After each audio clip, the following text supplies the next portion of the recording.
అందరికీ నమస్కారం. నేను మీ జల్లు రాజీవ్. ఈరోజు ఆంధ్రవలస కాన్స్టిట్యున్సీ కోన రవికుమార్పై చింతాడ రవికుమార్ వ్యాఖ్యలు నాకు చాలా బాధ అనిపిస్తుంది. ఎందుకంటే చింతాడ అనే పేరు ఎస్సీ కులంలో కూడా ఉంది. ఇప్పుడు చింతాడ రవికుమార్ గారు ఏ కులానికి చెందినవారు? ఎందుకంటే ఇక్కడ నేను కుల ప్రస్తావన తేవట్లేదు. ఎందుకంటే కాళింగ కులానికి ఈ జిల్లాలో అన్యాయం జరుగుతుంది అని ప్రతి ఒక్కరూ ఆవేదన, బాధ. పార్టీలకు అతీతంగా, ఇక్కడ పార్టీలు అనేది పక్కన పెట్టండి, పార్టీలకు అతీతంగా.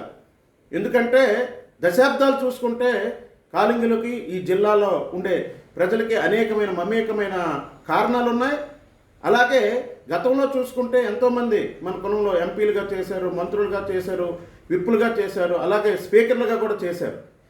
మీకు మీ నాయకుడు ఆంధ్రవలస ఇన్ఛార్జ్ ఇచ్చారు. ఎవరికి? తమ్మినేని సీతారాం గారికి కాదని నాకు ఇన్ఛార్జ్ ఇచ్చారని నువ్వు చెప్పుకుంటున్నావు. సీతారాం గారు ప్రస్తావన వచ్చింది కాబట్టి నేను చెప్తున్నాను. ఆయన పోరాట యోధుడు. అసలు తమ్మినేని సీతారాం గారు ఆ వాయిస్ గలం కానీ ఆయన వాయిస్ కానీ పోరాట యోధుడు. ఆయనకి ఎందుకు మరి ఇవ్వలేదో, మరి ఆయనకు మీ నాయకుడికి ఏంటయిందో మనకు తెలియదు. కానీ మీరు ఆ స్థాయిని మీరు మాట్లాడుతున్నారు. ఆడవాళ్ళని, స్త్రీలను పూజింపము అన్నారు. మీరు అంటే నేను పర్సనల్గా నేను వెళ్ళట్లేదు, నువ్వు మన కులస్తుడివే కాబట్టి. మన ఇంట్లో స్త్రీని మనం గౌరవిస్తున్నామా చింతాడ రవికుమార్? మన ఇంట్లో స్త్రీని మనం గౌరవిస్తున్నామా చెప్పండి. ముందు అది మీరు గౌరవించి అప్పుడు ఇదిలోకి రండి. ఎందుకంటే కులం అంతా ఒకటైనప్పుడు నువ్వు రేపు ఒక నాయకుడిగా ఎదగాలనుకుంటున్నావు. ఇంక నువ్వు విత్తనంలో ఉన్నావు, మొక్క అవ్వాలి, వృక్షం అవ్వాలనుకునేటప్పుడు కులాన్ని కూడా నువ్వు గౌరవించుకుంటూ వెళ్ళాలి. ఎందుకు? రేపు ఆ కులం ఓట్లతో నువ్వు గెలవాలి అనుకుంటే. కనుక ముందు అది మీరు తెలుసుకోండి. కోన రవికుమార్పై వచ్చిన వ్యాఖ్యలు మీరు ఫస్ట్ ఏదో మీ టీంని తీసుకొచ్చారు. వాళ్ళు ఏం చెప్పారు? వాళ్ళ టీం ఏం గ్రహించింది? గతంలో వైసీపీ పాలనలో వైసీపీ మంత్రులు కానీ, వైసీపీ ఎంపీ కానీ న్యూడ్ వీడియోస్తో రాష్ట్రం హల్చల్ చేసింది. కోన రవికుమార్ అన్న ఏమన్నారు?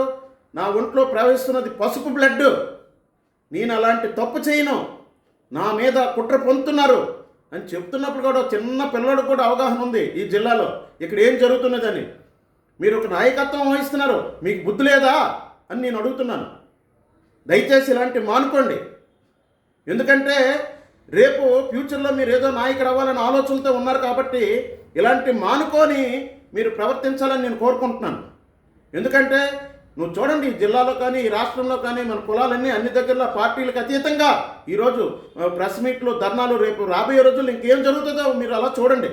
కనుక దయచేసి ఇలాంటి వ్యాఖ్యలు మానుకోవాలని నేను మనస్ఫూర్తిగా కోరుకుంటున్నాను. జై హింద్.